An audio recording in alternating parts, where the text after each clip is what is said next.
I made coffee, I said, even though she hadn't asked. Sienna didn't look up from her phone. I'm not hungry. It's not food. My voice cracked. I kept it low.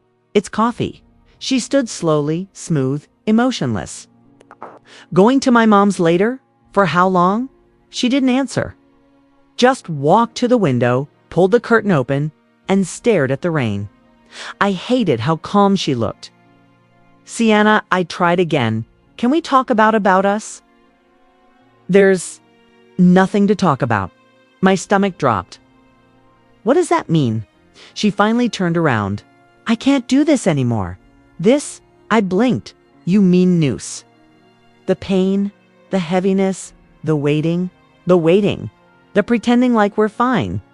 We're not pretending, I said. We lost our baby, Sienna. It's not something you move on from overnight. I'm not moving on, she said flatly. I'm choosing to breathe again. The silence after her words was deafening. I'm still bleeding, I whispered. Every second I'm awake. I feel it. And you're telling me you're ready to walk away? Yes, she said. Because this isn't the life I want.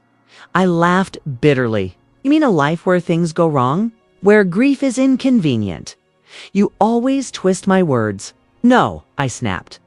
I'm just finally hearing what they really mean. She grabbed her purse from the table. Don't make this harder than it has to be. Harder. I stepped toward her. Sienna, we were supposed to be a family. We were supposed to be happy, but we're not. We were grieving, I shouted. Do you think I don't feel like I'm drowning every damn day? But I stayed. I didn't give up. I didn't give up, she said coldly. I just stopped pretending that staying was love. The room tilted. Her words hit harder than I expected. So what was it then? I asked quietly. Convenience. Image. Something to do until it got too real. She looked away. You don't understand. I do, I said. You just don't want to be the bad guy. She opened the door. The hallway light poured in like a spotlight on her exit. I'm sorry, she said, not even looking at me. No, you're not. I stared at her. You're just tired of trying to look like you are. She walked. Out. No goodbye. No look back. Just silence. The door clicked shut behind her. I stood there for a long time. The coffee went cold on the table. Her mug sat untouched. I picked it up and poured it down the sink. I walked to the nursery. The walls were still pale blue, her favorite color. The stuffed giraffe she picked out sat in the corner, untouched. I knelt beside the crib and gripped the bars like they could. Hold me up. I would have been a good dad, I said aloud to no one. I reached into the drawer and pulled out the tiny socks we bought. One pair, white with stars. I stared at them until I couldn't see through the tears. No sounds. No baby. No future, just me alone. Broken, she didn't just take her things. She took the version of me that believed we were forever. And all I had left was an empty crib and the echo of her words. This isn't the life I want. You're not? Answering my calls, Noah said as soon as I opened the door. Fine. You look like hell. Thanks for the honesty. I turned away, leaving the door open. You didn't have to come. I did, he said, stepping inside. You smell like mildew and depression. That's accurate. So I sank into the couch. You can leave now, Eli. I said I'm fine. No, you're not. You've lost weight. You haven't showered. You've ghosted everyone? I had to call your job to make sure you were alive. I'm alive, I muttered. Barely. He dropped into the chair across from me. When did you last eat something? I didn't answer. Okay, he said. That's what I thought. I don't need a babysitter, Noah. You need a friend. Then stop judging me. I'm not judging you. I'm worried. If there's a difference. I leaned forward, my elbows on my knees. She left. No. You? Don't? My voice cracked. She left when I needed her most. When I thought we were finally building something real, Noah stayed quiet. She looked me in the eye, I whispered, and told me this wasn't the life she wanted, like we were just some plan she got bored of. People run from pain, he said. I didn't. You're different. I laughed bitterly. Maybe I'm just stupid. You're grieving alone. He sighed. You should talk to someone. I'm talking to you. No, a professional, a therapist. I scoffed. I mean it, Eli. This is bigger than you think. I didn't answer. Dr. Marino had kind eyes. Too kind, maybe. Tell me about the silence, she said in our second session. It's loud. I said, I hear everything. The clock, the fridge, the wind. My own thoughts. What do they say? That I failed? That I lost everything? If you didn't lose everything, you lost someone you love. To someone's, I corrected. My baby. And Sienna? Was Sienna really yours? I looked at her, confused. I mean, she continued. Was she really with you? Emotionally, mentally. Or was she halfway out the door already? I blinked. She said she loved me. Words are easy. Presence is harder. I let that sit. She left after the miscarriage, I said. She left when things got hard. My chest tightened. Do you think she never planned to stay? I think some people only know how to love in sunshine. That hit too hard. I started writing at night. At first, just to kill time. Then, to stay sane. Day 14. I stared at the nursery today. I didn't cry. I didn't move. I just sat. Still feels like a dream I woke up from too soon. Day 16, everyone keeps telling me I'm strong. They don't see the floor I crawl across when the memories choke me. Day 19, I remember her laugh. I remember the way she picked baby names like she was planning forever. Was that real? Day 21, I'm angry, not just sad. Angry that she made promises. Angry that she broke them when I was bleeding inside. Angry that I still miss her. Noah, can I ask you something? Anything? Did you ever think she was unhappy? He hesitated. I thought she was scared. Scared of what? Of not being in control. Control of what? Her image? Her life? Her version of perfect, and I ruined that. No, life did. You just got caught in the fallout, I exhaled. I hate that I still check my phone. Hoping she texts. Habit, he said gently. Not love. I don't know the difference anymore. You will. Dr. Marino tapped her pen. What do you feel right now? Tired?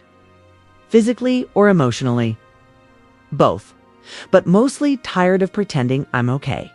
Good, she said. Good. I frowned. You're not hiding. That's progress. Feels like hell. Healing usually does. I looked at the floor. Want to stop loving her? No, you don't. Yes, I do. You want to stop hurting? It's different. That night, I wrote again. Day 25. I thought grief was just sadness. But it's a storm. Loud, sudden, drowning. Still, I'm learning how to breathe. Eli, I'm sorry, Claire said quietly on the other end of the phone. I sat up. What happened? I wasn't going to tell you, but I figured it's better coming from me than the internet. I braced myself. Claire, just say, it? She's seeing someone. My chest tightened. Who? Travis. I blinked. Travis. Her coworker Travis. Yeah, she whispered. They were at a gallery opening last night, holding hands. I didn't speak. There's a photo online, she continued. Someone tagged her. She's smiling, like she never left anything behind. I swallowed hard. Thanks for telling me. I didn't do it to hurt you. I know. I thought maybe it would give you some clarity. Closure, maybe. Yeah, I hung up. I stared at my laptop. There it was, Sienna, laughing beside him, in a black dress I'd once picked out for her birthday. Her hand was on his chest. Her eyes were soft. Something in me snapped. Not loudly, not with a scream. It's just a click, like a thread pulled too tight. I picked up my phone and threw it. It hit the wall, cracked, slid to the floor. I didn't move to get it. I sat back on the couch. Everything was still. She was done before the miscarriage. I whispered to the silence. I wasn't sure who I was talking to. Maybe myself. Maybe the ghost of what we were. Noah came over without calling. You good? She's with Travis. He froze. Wait, what? I nodded. Claire told me. I saw the picture. He sat down slowly. Jesus. She moved on. Noah clenched his jaw. That's fast. No, I said, it's not. Not if she was already gone inside. Do you mean? She didn't just leave after we lost the baby. She left long before that. She was counting down. That's cold, man. Yeah. No. What did you do? I broke my phone. He looked around. You gonna break anything else? I want to. But no. Why not? Because it won't change the truth. She stopped loving me before I even realized something was wrong. Noah shook his head. You deserve better than this. Yeah, but I picked her. That night, I opened the closet. Her scarf was still hanging by the door. Her perfume sat untouched. I reached for the drawer with her folded shirts, her socks, her planner. It's the same planner she used to map out our baby's due dates. All still there. I got a box. One by one, I started placing her things inside. I didn't cry, not at first. The scarf. The letters she never mailed. A pair of earrings. The baby onesie she insisted on buying early neutral color just in case. I found the photo strip we took in the mall. Her smiling with her tongue out. Me trying to kiss her cheek. I sat on the floor, and then I cried. Not because she moved on, but because I finally admitted to myself she already had. It's the next day. I called Claire. Hey, she answered. You okay? I boxed her stuff. Good. That's good. I think she was already gone before we lost the baby. Claire sighed. Yeah, I didn't want to say it before, but notice things too. Like what? She stopped talking about the future. She stopped looking excited when you mentioned the baby. Why didn't you tell me? Because you were glowing, and I didn't want to hurt you. It hurts more now. I know, she whispered. I'm sorry. I don't blame you. You still love her? I hesitated. I don't know. I think I love who I thought she was. Claire was quiet for a moment. That makes sense? I called Dr. Moreno. I packed her things, I said. It's a big step. It felt final. And how do you feel now? Like I've buried something. Grief isn't just about death, she said. It's also about letting go of the future you planned. Then I'm grieving twice. Yes. I closed my eyes. She looks happy with him. People can look happy and still be hollow. I don't want her to be hollow. I just want to stop feeling like the one who lost everything. You haven't lost yourself, Eli. You're still here. Barely. No, she said gently, fully, even now, even in pain. You're here. That night, I finished packing. Then I sat in the nursery again. The mobile still hung from the ceiling. I whispered, I'm sorry I couldn't protect you. I didn't mean Sienna. I meant the child. I meant myself. Dr. Marino. I wrote something, a journal entry. She asked. I shook my head and held up a folded sheet of paper. A letter. To Sienna. She waited. Do you want to read it out loud? I think I need to. I cleared my throat and began. Sienna, you probably don't care what I think anymore, but I need to say this for me, not you. You didn't just leave. You abandoned me at my weakest. And I don't mean after the miscarriage. I mean long before that. You started disappearing long before you walked out. You said, I can't do this.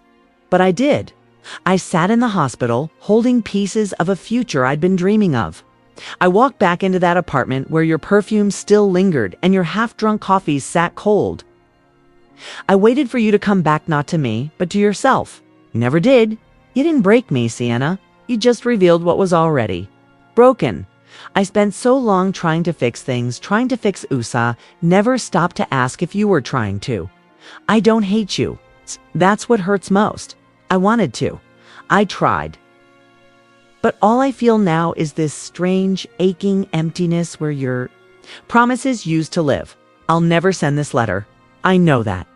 You're probably laughing somewhere, holding someone else's hand. But if I let this letter rot inside me, I'll rot too. So this is me bearing it. This is me letting go. Goodbye. Eli looked up. I didn't plan to write it. It just came out. Dr. Marino was quiet. Then that was raw, powerful. Felt like I was bleeding onto paper. Did it help? I nodded. It did. You said something important in there about her not breaking you. She didn't. She exposed how fragile I already was. That's self-awareness. I'm tired of pretending I was fine. Before her, I wasn't. I just didn't know it yet. What do you want to do with the letter? Keep it, but not to send it. Just to remember who I was when I wrote it. She leaned forward. That's progress. I exhaled. It doesn't feel like progress. Just ... quieter. Quieter can be good. Later that week, I passed a flyer outside a coffee shop. Volunteers needed. Foster Youth Outreach. I stared. At it, something pulled at me. I walked in and asked for the coordinator. Have you worked with kids before? She asked.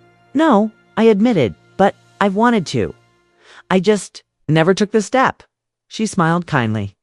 Why now? Because I've spent months drowning in what I lost. I think it's time I try to give something instead, she nodded. We could use that kind of heart. The next day, I showed up. They handed me a clipboard and a name tag. I met Micah, 10 years old, eyes guarded but curious. Hey, I said. I'm Eli, he shrugged. You gonna leave too? No, I said. I'm not going anywhere. He didn't smile, but he sat beside me. That night, I lay in bed. I wasn't choking anymore. I missed her, sure. But it wasn't sharp. It was soft, bearable. I reached for the letter again, but I didn't open it. I didn't need to. I don't know why, I said, brushing a crumb off my shirt. But they trust me. Noah looked over his mug. The twins. Yeah, Caden and Noelle. I read them where the wild things are yesterday, and they both climbed into my lap like they'd known me forever. He smiled. Maybe they see something in you? Like what? A broken man with unresolved grief. No, he said. Someone who stayed. The first time I met them, Caden clung to Noelle's sleeve like he was afraid she'd disappear.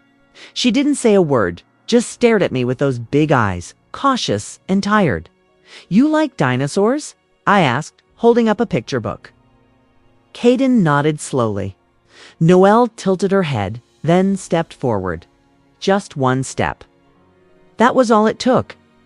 They keep asking when I'm coming back, I told the coordinator. She smiled. That's rare. Most of them don't warm up that fast. I don't want to mess this up. You won't. Just be consistent. They need that more than anything. One rainy afternoon, thunder shook the center windows. The twins flinched. Hey, I said gently, holding up a blanket. Want to build a cave? They scrambled under. With me, like it was a secret mission. I held the flashlight while Caden pointed out monsters on the wall. Noelle yawned halfway through the story. By the last page, both of them had fallen asleep, Caden on my left shoulder, Noelle on my right. I didn't move. My arms ached. My chest didn't. You're here again, Noelle said the next morning. You say that like you're surprised. She nodded. People leave a lot. Well, I don't plan to.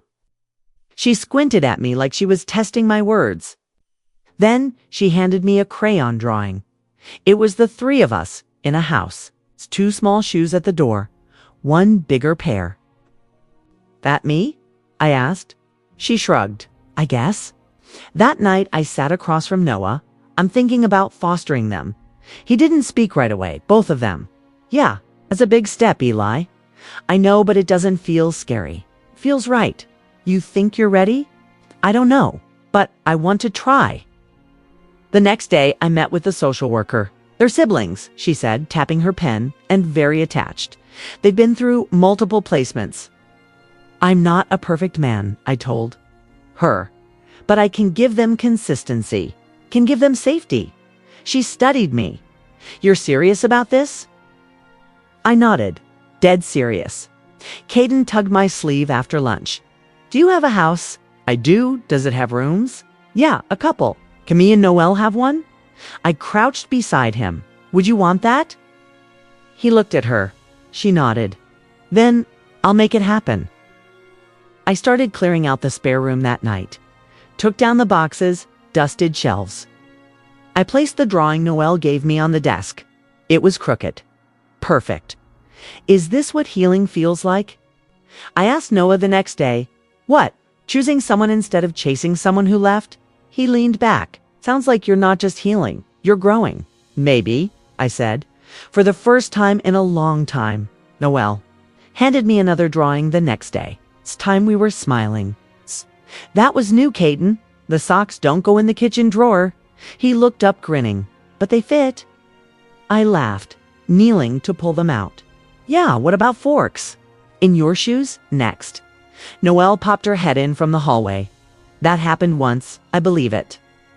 Our new apartment smelled like lemon cleaner and fresh paint.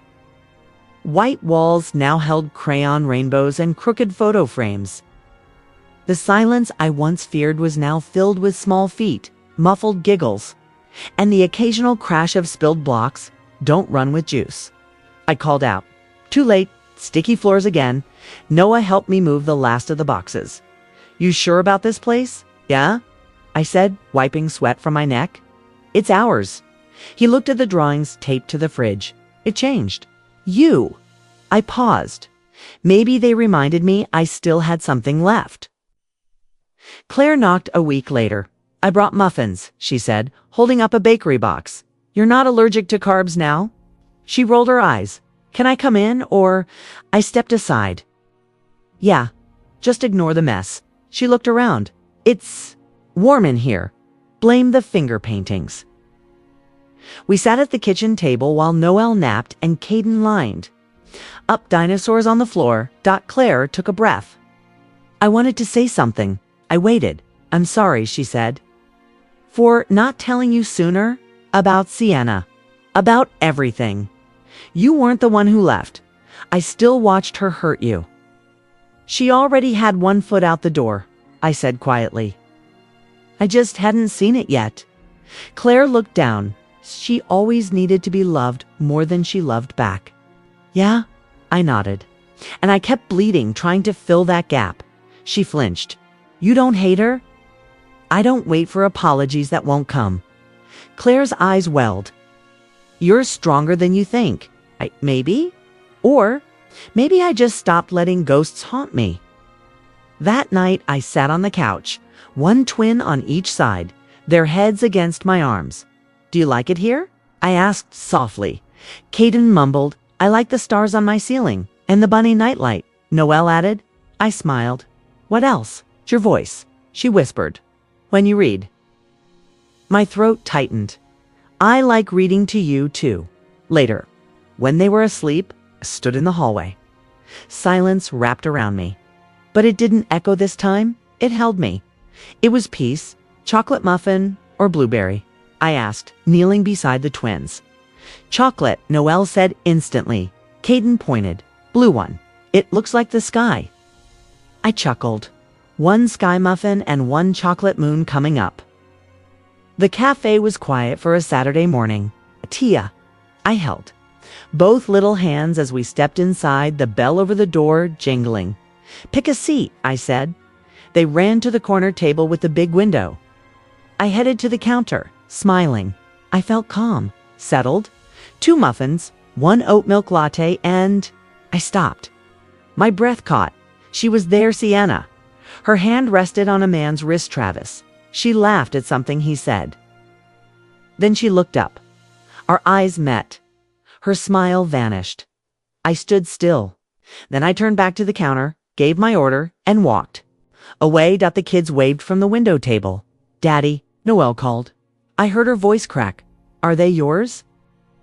I turned. She stood behind me now, barely breathing. They're mine, I said. In every way that matters. She stared. Her eyes searched my face, then theirs. Caden bit into his muffin and giggled. Noelle waved again. You look different, she whispered. I smiled. I am. She glanced back at Travis, then to me. Are you happy? I met her eyes. Yeah, I am. She nodded slowly. I didn't think you'd move on. I didn't move on, I said. I moved forward. I left her there. I didn't wait for more. The kids finished their muffins with chocolate smeared on their cheeks. I want to come back here, Noelle said. Can we next weekend? Caden asked. Sure, I said, wiping their faces. Next time we'll get 3 muffins, even one for you. I smiled. Even one for me. Claire's message came that afternoon. Claire. She cried after seeing you. Claire, she said you looked happy. I stared at the screen. Then I replied, me. I am. She left it at that, so did I. That evening, I helped the twins build a fort out of couch cushions and blankets. Daddy, you be the dragon, Caden said. I wanna be the knight, Noelle declared. What about me being the king? I offered. They giggled. No dragon. So I roared and they screamed and we laughed until it hurt. Later, when they were asleep, I stood by the window. The same window I once stared through, waiting for someone who never came back now. The silence wasn't empty. It whispered back, you made it. And I had. My phone buzzed while I was folding laundry. I almost ignored it but something in me looked. Sienna, I've been thinking about everything. I regret it. Can we talk? I stared at the screen. My thumb hovered over the reply box. No typing, just staring. Daddy? I looked up. Noelle stood in the doorway, holding a book. Can we read the one with the bear that loses his hat? I smiled. Of course. Let's get Caden too. She ran off. I glanced back at the message, still unread, still glowing. No hesitation. It's just gone. The twins were already tucked in when I came into the room. Ready for story time? I asked, holding up the book. Caden grinned. Yes, the bear one. I sat between their beds, opened the book, and read. Bear had a hat, but one day it was gone. They leaned in, wide-eyed. Did someone take it? Noelle asked. I nodded. Maybe, but Bear doesn't get angry. He just asks, one by one, until he finds the truth. Caden yawned. Like, you did. I paused. What do you mean? You asked people stuff when you were sad, he said, but now you smile more. I like you happy, Noelle whispered. I closed the book slowly. I like me happy too, I said. They fell asleep holding hands. Back in the kitchen, I poured myself some tea. My phone stayed face down. I thought about her words. I regret it. What did she regret? Leaving? Lying? Giving up? Or just seeing me happy without her? I sipped. Slowly. Closure wasn't in a message. It wasn't in her tears. It was in this peace. In this silence. In me choosing not to respond. I didn't need to reopen wounds just because someone who caused them felt guilty. I already healed. And I wasn't going back. Noah, I called. You forgot the balloons. He turned from the kitchen, grinning. You forgot I hate balloons. The twins laughed from the living room, chasing each other in their new shoes. Their shoes, their names, my name. Caden ran up first. Look, Daddy, it says Mitchell on my backpack. Noelle twirled beside him. We're really yours. Now I knelt down, pulling them both in. You've always been mine. Now the world just knows it too. Noah handed me a soda. You made it, man. I looked around. Claire was blowing bubbles with Noelle. Caden was showing off his dance. Moves to my coworker, Alex. Laughter, music, messy plates. It all felt right. I smiled. I think I did. He sipped.